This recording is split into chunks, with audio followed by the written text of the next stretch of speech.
पंचम वाणी आम शुणा बहुत सर्ट रे कहबी जानी खराब होची अनेक जन को शोष लगुव डेफिनेटली अति छोट रे कहबी मु कलिकता थी मेडिकल कॉलेज रे पाठ पढ़ुली आ बाबा मते जबरदस्त कहले तते डॉक्टर हेबा पई हबो किंतु मते कोनसी इंटरेस्ट नथिला थर्ड ईयर कंप्लीट करी 6 मास आउरी कटि गला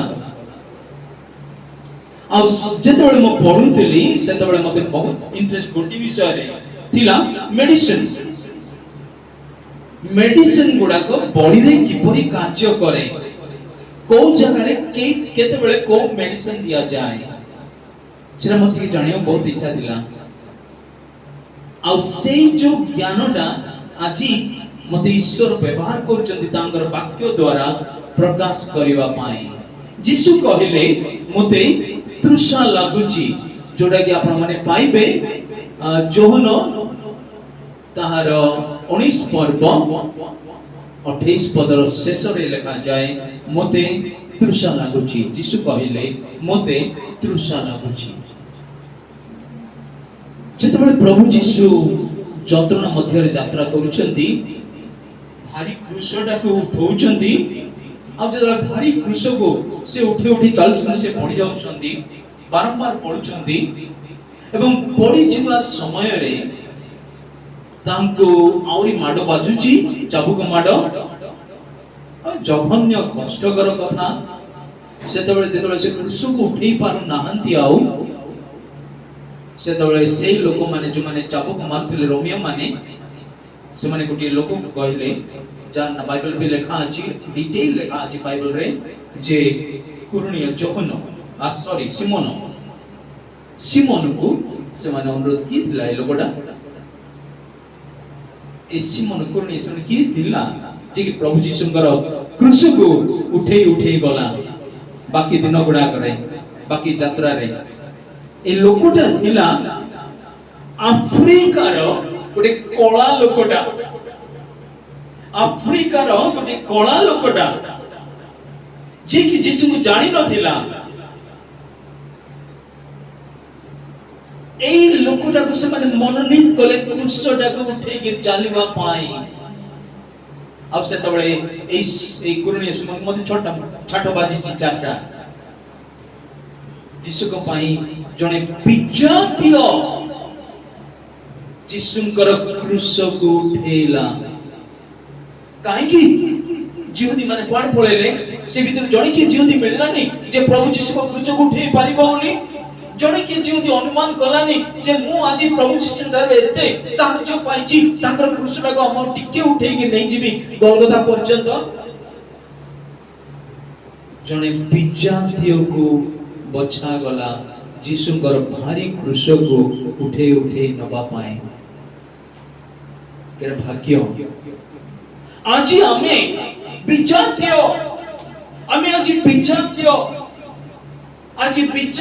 भाबे प्रभु यीशुंकर सेवा करिबा पई प्रभु यीशु हमन को मनोनीत करिसथि धन्य तांकर नाम आपण माने गीत गाउछंती आपण माने स्थान रे बसी वाक्य सुनुछंती आपण माने अंतर रे धन्यवाद दउछंती एटा होची ईश्वरंकर सेवा मु भी विजातीय आपण माने भी विजातीय किंतु धन्य जे आमे सदा प्रभुंकर सेवा करूछु सदा प्रभुंकर गौरव करूछु महिमा करूछु बड़ भाग्य मानकर ए स्थान रे प्रभु यीशु आउ जतरे क्रूस नै चालिले ता क्रूस रे चढ़ाई दिया गला सेतबे रक्त बही जाउची ताको देह रे सर्वमोट 5 लिटर रक्त थिला जोटा कि हम शरीर रे मध्य अछि 5 लिटर रक्त एवं से रक्त उडा को सारा बाहरी जाई थिला आ अल्प टिके रक्त थिला विश्वास माने जानि रखिबे जेतबे माडो बाजुची आमान को रक्ताक्त हो जाउछु आमे देहरु रक्त बाहरी जाउची जदी सेतबे आपण मानकर टेंपरेचर को निया जाय देखिबे आपण मानकर टेंपरेचर जोटा कि 94 डिग्री सेंटीग्रेड रहे डिग्री फॉरेनहाइट रहे ता 94 रे रहे ना ता 102 102 चली जाए कारण रक्त जेतबे बहे मनुष्यर शरीर रो तार शरीर रो टेंपरेचर आहुरी बढ़ी जाए प्रभु जीशुଙ୍କର ଶରୀରରେ ମଧ୍ୟ ଠିକ ତାହା ହେଇଥିଲା। ଯେତେବେଳେ ରକ୍ତ ବାହାରି ଯାଉଛି ସେତେବେଳେ ତାଙ୍କର ଟେମ୍ପରେଚର ଆହୁରି ଆହୁରି ଆହୁରି ଆହୁରି ବଢି ଯାଉଛି, ଆଉ ଗରମ ସେ ଅନୁଭବ କରୁଛନ୍ତି। ଏହିପରି ଅବସ୍ଥାରେ ରକ୍ତ ବାହାରି ଯିବା ଦ୍ୱାରା ତାଙ୍କୁ ଶୋଷ ଲାଗିଲା, ତାଙ୍କୁ ଶୋଷ ଲାଗିଲା, ଆଉ ସେ କହୁଛନ୍ତି ମତେ ଶୋଷ ଲାଗୁଛି। ସେଇ ଯୀଶୁ ଯେତେବେଳେ ଜଗତରେ ଥିଲେ ସେ ସ୍ତ୍ରୀ ଲୋକକୁ କହିଲେ ତମେ ପାଣି କିପରି ଉଠେଇବ, ତମ ହାତରେ ତ ସେ ସ୍ତ୍ରୀ ଲୋକ ପଚାରୁଛନ୍ତି ଯୀଶୁକୁ ପାଣିଟା କିପରି ବାବା। ଯୀଶୁ କହିଲେ ତମେ ତ ଏ ପାଣି ପିଉଛ, ଏଟା ତମକୁ ଶୋଷ ଲାଗିବ, କିନ୍ତୁ ମୁଁ ଯୋଉ ଜଳ ଦେବି ତାହା ଅନନ୍ତ ଜୀବନ ରୂପକ ଜଳ, ଯାହାକି ତୁମ ଶରୀରରୁ ଉଦ୍ଗାର ହେବ। ଯୋଉ ଜଳକୁ ତୁମେ ପାନ କରିବ ତମକୁ ଶୋଷ ଲାଗିବ ନାହିଁ। ଆଜି ସେଇ ଯୀଶୁ ମାଗୁଛନ୍ତି ଜଳ। ଆଉ ଦେଖନ୍ତୁ କେତେ କଦର୍ଯ୍ୟ ରୋମିଓ ମାନେ, ସେମାନେ ଯୀଶୁଙ୍କୁ ସାୱାର वाइन अर्थात खट्टा से अम्ल रस प्रदान कले। देखंतु केते माने जघन्य लोक माने जेतो अम्ल रस खट्टा अम्ल रस दिया जाए से लोकर टेम्परेचर औरी बढ़ी जाए एवं बॉडी गले ब्रेन का कौन हुए बस्ट हुए हट जाए। एटा होची मेडिकल साइंस कहे अम्ल रस देवा द्वारा। आ जीशु जेतले चाखिले अम्ल रस खट्टा से आ ग्रहण कले नाही। वाक्य रे डिटेल लेखा अछि, मु मिछ कहूनी। आ से जगह रे जीशु ग्रहण कले नहीं।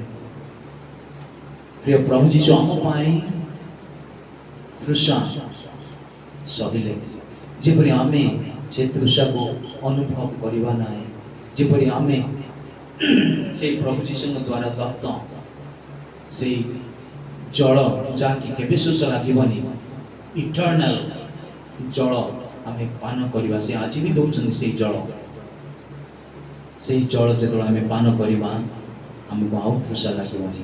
जदि आमे विश्वास रे प्रभु जीशु को निकट को आसु, कहो प्रभु जीशु मते मध्य से जल दियो, जो जल पान करिवा मात्रे केबे तृषा लागिबनी, अनंत जीवन रूपक जल। आज आमे जदि पान करिवा आमे प्रभु जीशु को सहित ही बास करिवा।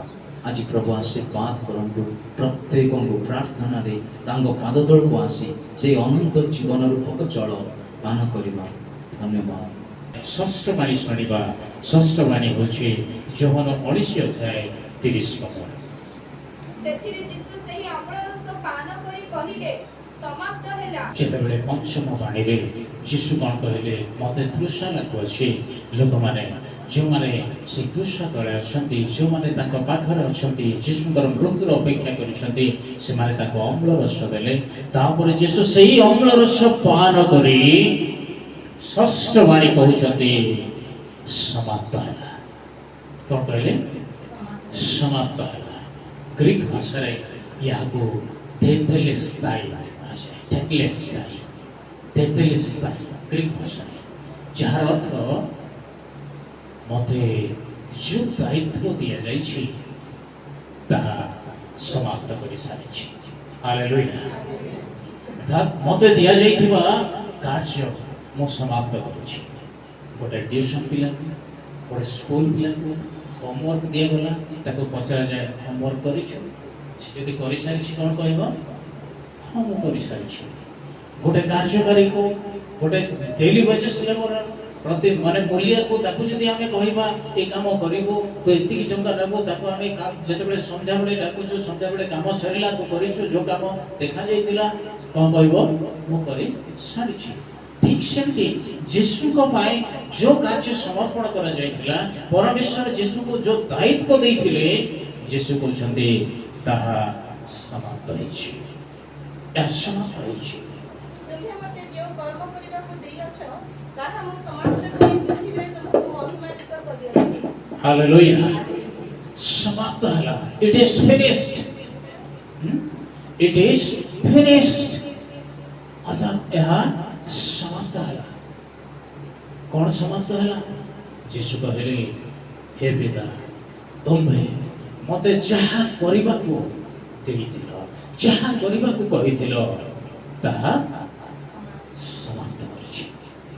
ଅର୍ଥାତ୍ ଯୀଶୁ ଯେଉଁ କାର୍ଯ୍ୟ କରିବା ନିମନ୍ତେ ଆସିଥିଲେ ସେଇ କାର୍ଯ୍ୟକୁ ଯୀଶୁ ସମାପ୍ତ କରିଛନ୍ତି। ପାପର ପ୍ରାୟଶ୍ଚିତ ହେବା ଦରକାର। ଯୀଶୁ ମାନବ ରୂପ ଧାରଣ କରିବା ଦରକାର। ଯୀଶୁ ଜଣେ କନ୍ୟା ଗର୍ଭରେ ଜନ୍ମ ହେବା ଦରକାର। ଯୀଶୁ ଆଉ ଶାରୀରିକ ଭାବରେ ଆଉ ଗୋଟେ ସାଧାରଣ ବଢ଼େଇ ପରିବାର ମଧ୍ୟରେ ସେ ଦିନକୁ ଦିନ ଅଭିବୃଦ୍ଧି ପାଇବା ଦରକାର। ସବୁ କିଛି କରିସାରିଛନ୍ତି। ସେବା କାର୍ଯ୍ୟ ଆରମ୍ଭ ପରେ ଲୋକମାନଙ୍କ ଦ୍ୱାରା ବିତାଡ଼ିତ ହେବା ଦରକାର। ସୁସମାଚାର ଯେତେବେଳେ ସେ ଯିଶା ଭବିଷ୍ୟତ ବକ୍ତାଙ୍କ ବାକ୍ୟକୁ ସମାଜ ଗୃହରେ ପଢୁଛନ୍ତି, ସେହି ସମୟରେ ଲୋକମାନେ ତାଙ୍କୁ ପର୍ବତକୁ ନେଇକି ଠେଲି ଦେବାକୁ ଚାହୁଁଛନ୍ତି। ଏଇଟା ବି ସମାପ୍ତ ହେଇଛି। ସବୁ ବିଷୟର ସମାପ୍ତ ହେଇଛି। ଆଶ୍ଚର୍ଯ୍ୟ କର୍ମ କରିବା, ଜଗତରେ ଈଶ୍ୱରଙ୍କ ରାଜ୍ୟକୁ ଘୋଷଣା କରିବା, ଜଗତରେ ଈଶ୍ୱରଙ୍କ ପୁତ୍ରଙ୍କର ଅଧିକାରକୁ ସାବ୍ୟସ୍ତ କରିବା, ପୁଣି ପରମେଶ୍ୱରଙ୍କ ଆଉ ସେ ଯେଉଁ ରୂପକୁ ଜଗତର ଲୋକମାନଙ୍କ ଆଗରେ ପରିପ୍ରକାଶ କରିବା, এই সমস্ত বিষয়କୁ ଯୀଶୁ କ'ଣ କରିଛନ୍ତି? ସମାପ୍ତ କରିଛନ୍ତି। ଆଉ ସେ କହୁଛନ୍ତି ଇଟ୍ ଇଜ୍ ଫିନିଶ୍ଡ। ଏହା ସମାପ୍ତ ହେଲା। ଅଧ୍ୟାୟ 4 ପଦରେ ଲେଖାଯାଏ, ପ୍ରତ୍ୟେକ ବିଶ୍ୱାସୀ ମାନେ ଧାର୍ମିକ ଗଣିତ ହେବା ପାଇଁ ଖ୍ରୀଷ୍ଟ ଯଦି ବ୍ୟବସ୍ଥାର ଶେଷ, ତେଣୁ ଯେପରି ବିଶ୍ୱାସୀ ମାନେ ଧାର୍ମିକ ଗଣିତ ହେବେ, ଏଥିପାଇଁ ଯୀଶୁ ଆଜି କ'ଣ କରିଛନ୍ତି? ପ୍ରାୟଶ୍ଚିତ ହେଇ ସେ ବିଷୟକୁ ସାଧନ କରିଛନ୍ତି। ଏପ୍ରିଲ 10 ଅଧ୍ୟାୟ ପ୍ରଥମ ପଦ ଅନୁସାରେ ବର୍ଷକୁ ବର୍ଷ ଯେଉଁ ସମସ୍ତ ବଳି ଆଉ ଉତ୍ସର୍ଗ କରାଯାଉଥିଲା, ଆଜି ଯାହା ହିନ୍ଦୁ ସମାଜରେ ଅଛି, ବର୍ଷକୁ ବର୍ଷ କ'ଣ କରାଯାଉଛି? ସେମାନେ ବିଭିନ୍ନ ବଳି ଉତ୍ସର୍ଗ କରନ୍ତି ନିଜର ପାପର ପ୍ରାୟଶ୍ଚିତ ନିମନ୍ତେ। କିନ୍ତୁ ଥରେ ମାତ୍ର ଆପଣାକୁ ପ୍ରାୟଶ୍ଚିତ କରି ଜଗତର ସମସ୍ତ ପାପକୁ ମୋଚନ କରିବା ନିମନ୍ତେ ଯୀଶୁ ନିଜେ ବଳିକୃତ ହେବାର ଥିଲା। ଆଜି ତାହା ସମାପ୍ତ ହେଲା। ଆଜି ତାହା ସରିଯାଇଛି। ତାପରେ ଆମେ ଦେଖୁଛୁ ଯେ ଆଜ୍ଞା ଲଙ୍ଘନ ଆଉ ପାପର ଶେଷ ଆଉ ଅଧର୍ମର ପ୍ରାୟଶ୍ଚିତ ଯାହା କରିବାର ଥିଲା, ଦାନିଏଲ 9:24 ପଦରେ ଲେଖା ଅଛି, ତାହା ସମାପ୍ତ କରିବା ପାଇଁ, ତାହାର ସମାପ୍ତ କରିବା ପାଇଁ ଯୀଶୁ କ'ଣ କରିଛନ୍ତି? ଆଜି ସବୁ ବିଷୟକୁ କାଲବରୀ କ୍ରୁଶକୁ ନେଇଯାଇଛନ୍ତି। ଅମ୍ଳରସ ପାନ କଲେ, ଅମ୍ଳରସ ପାନ କଲା ପରେ ସେ ପରମେଶ୍ୱରଙ୍କ ନିକଟରେ ଅଳ୍ପ ସମୟ ପୂର୍ବରୁ ପ୍ରାର୍ଥନା କରୁଥିଲେ, why have you forsaken me? କିନ୍ତୁ ଏହି ସମୟରେ କରୁଛନ୍ତି it is finished। କ'ଣ ହେଇଛି? ଏହା ସମାପ୍ତ ହୋଇଯାଇଛି, ସରିଯାଇଛି। ସବୁ ମୋର କର୍ତ୍ତବ୍ୟକୁ ମୁଁ ସାରି ଦେଇଛି। ଆପଣ ସମାପ୍ତ କରିଛନ୍ତି। ଆଉ ଆଜି ଆମମାନଙ୍କର କର୍ତ୍ତବ୍ୟକୁ ଆମକୁ ସମାପ୍ତ କରିବା ପାଇଁ କରୁଛନ୍ତି, ଆମକୁ କହୁଛନ୍ତି। ଆଜି ଆମେ ଜଣେ ବିଶ୍ୱାସୀ ଭାବରେ ଆମର କର୍ତ୍ତବ୍ୟକୁ ଆମେ ସମାପ୍ତ କରିଛନ୍ତି। ଆଜି ଜଣେ ବିଶ୍ୱାସୀ ଭାବରେ ଆମେ ଆପଣା ପରିବାରକୁ ସଜାଡ଼ିବାରେ ଆମେ ଆମମାନଙ୍କର କାର୍ଯ୍ୟ ସମାପ୍ତ କରିଛୁ କି? ବିଶ୍ୱାସୀ ଭାବରେ ନିଜକୁ ସଜାଡ଼ିବା, ବିଶ୍ୱାସୀ ଭାବରେ ନିଜର ପ୍ରାର୍ଥନା ସମୟକୁ ସଜାଡ଼ିବା, ବିଶ୍ୱାସୀ ଭାବରେ ଆପଣା ଜୀବନର ସମସ୍ତ ପାପକୁ ସମାପ୍ତ କରିବା, ବିଶ୍ୱାସୀ ଭାବରେ ଆମମାନଙ୍କ ଜୀବନରେ ପରମେଶ୍ୱରଙ୍କ ଗୌରବ କରିବା ନିମନ୍ତେ ଶାରୀରିକ ଅଭିଳାଷକୁ ସମାପ୍ତ କରିବା, ଏସବୁ ଆମେ କରିସାରିଛୁ କି? ଆଜି ପର୍ଯ୍ୟନ୍ତ ଆମେ କରିନାହୁଁ।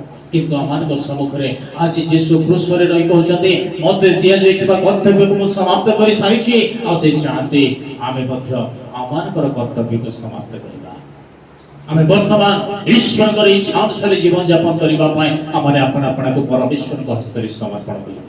ତେଣୁକରି ଏହି ସମୟରେ ଆମେ ପ୍ରତ୍ୟେକ ପ୍ରଭୁଙ୍କ ଉପସ୍ଥିତିରେ ରହୁ ଆପଣା ଶରୀର, ଆପଣା ପ୍ରାଣ, ମନ, ଆତ୍ମାକୁ ପ୍ରଭୁଙ୍କ ଠାରେ ଉତ୍ସର୍ଗ କରୁ ଆମେ ପ୍ରାର୍ଥନା କରିବା, ହେ ପିତା, ତୁମେ ପ୍ରଭୁ ଯୀଶୁଙ୍କୁ ଜଗତକୁ ପଠାଇଲ। ତୁମେ ତାଙ୍କ ହସ୍ତରେ ଯେଉଁ ସମସ୍ତ ଦାୟିତ୍ୱ ଦେଇଥିଲ, ସେ ସକଳ ଦାୟିତ୍ୱକୁ ସେ ସମାପ୍ତ କଲେ। ଆଜି ଜଣେ ବିଶ୍ୱାସୀ ହିସାବରେ ତୁମେ ମୋ ଉପରେ ଯେଉଁ ସକଳ ଦାୟିତ୍ୱ ଦେଇଛ, ଏହି କୃଷ୍ଣ ବାଣୀ ଶୁଣି ମୋତେ ମଧ୍ୟ ଏହି ସମସ୍ତ କାର୍ଯ୍ୟକୁ ସମାପ୍ତ କରିବା ପାଇଁ ଆଶୀର୍ବାଦ କର। ଯେବେ ଆମେ ପ୍ରଭୁଙ୍କ ଠାରେ ସମର୍ପିତ ହେବା, ପ୍ରଭୁ ଆମମାନଙ୍କୁ ବିଶ୍ୱାସୀ ଜୀବନରେ କୋଉ କାର୍ଯ୍ୟର ସମାପ୍ତି କରିବାକୁ ହେବ, କୋଉ ବିଷୟକୁ ସମ୍ପୂର୍ଣ୍ଣ ନଷ୍ଟ କରିବାକୁ ହେବ, ଆଉ ପରମେଶ୍ୱରଙ୍କୁ ଗୌରବ ଦେବାକୁ ହେବ, ପରମେଶ୍ୱର ଆମକୁ ଶିକ୍ଷା, ଚେତନା, ପ୍ରେରଣା ଦେବେ। ପ୍ରଭୁଙ୍କ ଠାରେ ଭରସା ରଖିବା, ପ୍ରଭୁଙ୍କ ହସ୍ତରେ ଆପଣଙ୍କୁ ସମର୍ପଣ କରିବା।